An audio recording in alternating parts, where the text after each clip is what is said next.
अधिकार अधिनियम 2009 के अंतर्गत नियुक्त है और जहां लोग टीईटी से भागने का कार्य करते न देना पड़े इसकी बात करते हैं। हमें याद है 2011 में जब टीईटी आया था और बीपीएल के लोगों को जब टीईटी से बाहर किया गया था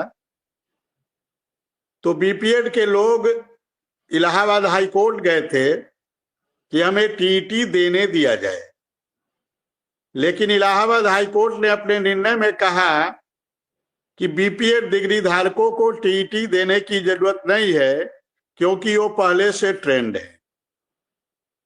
और बाद में इसी चीज को इलाहाबाद हाई कोर्ट ने 2 दिसंबर 2022 को अनुदेशकों के केस में इस बात को कहा कि instructors are free from TET.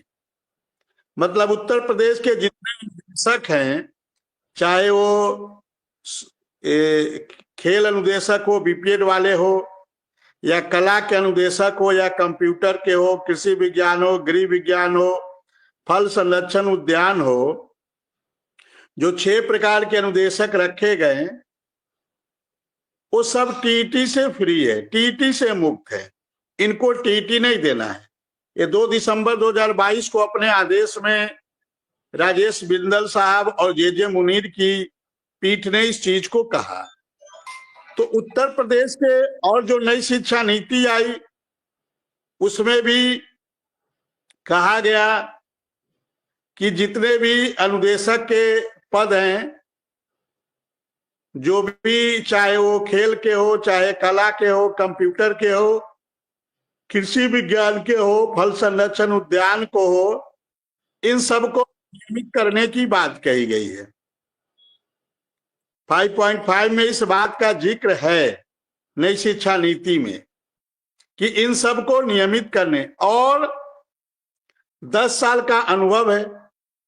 आप जब देखेंगे, माननीय सुप्रीम कोर्ट का एक आदेश है कि कोई संविदा कर्मी यदि लगातार 10 वर्षों तक अपने पद पे कार्य किया है और उसकी योग्यता वही है, जो पद की योग्यता है वो ज्वाइनिंग के समय उसकी योग्यता होनी चाहिए।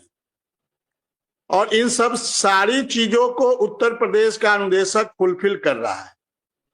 ये उत्तर प्रदेश के अनुदेशकों का दुर्भाग्य है कि इतनी योग्यता, इतनी टैलेंट के बावजूद भी उत्तर प्रदेश की सरकार अपनी नजरें इनायत नहीं कर रही है। और हमें याद है 7 अगस्त 2024 को जब हम लोग की वार्ता प्रमुख सचिव बेसिक शिक्षा सुंदरम सर से हो रही थी और हम लोग के साथ आदरणीय आर.के. निगम सर थे, आदरणीय शाही सर थे, और हमारे अनुदेशकों में राम सिंह थे, प्राची मिश्रा थी और स्मृति मिश्रा थी और मैं स्वयं था। 6 सदस्यों का प्रतिनिधिमंडल था और उस बात में 1.5 घंटे की वार्ता हुई थी सुंदरम सर के साथ। और सुंदरम सर इस बात से कन्विंस हो गए थे इसके अनुदेशकों के साथ अन्याय हुआ है और उत्तर प्रदेश के अनुदेशकों को वास्तव में नियमित करना चाहिए और इनको नियमित हो जाना चाहिए।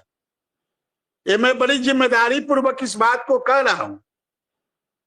जो हमारे साथ 6 सदस्यीय प्रतिनिधिमंडल थे और हमारे आर.के. निगम सर जिस प्रकार से बातें करते हैं, जिस प्रकार से कन्विंस